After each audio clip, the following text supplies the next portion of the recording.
So let's talk about PTSD. That's persistent traumatic stress environments. That is when dealing with gunshots, murders, constantly seeing violence accepted as the norm within the community. That has an effect on you. I had a conversation with my therapist, right?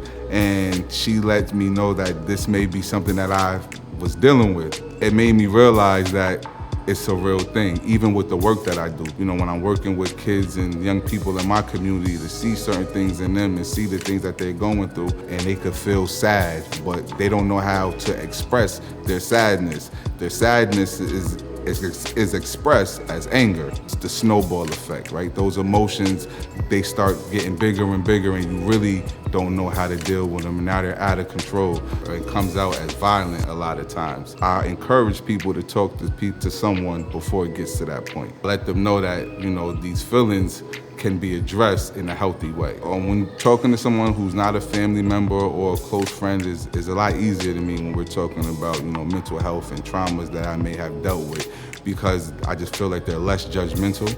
It's easier for me to open up. I actively speak to somebody now when I feel like I'm going through too much stress, I have too much on my plate. And after talking this to somebody, I think things out way more thoroughly than I did before.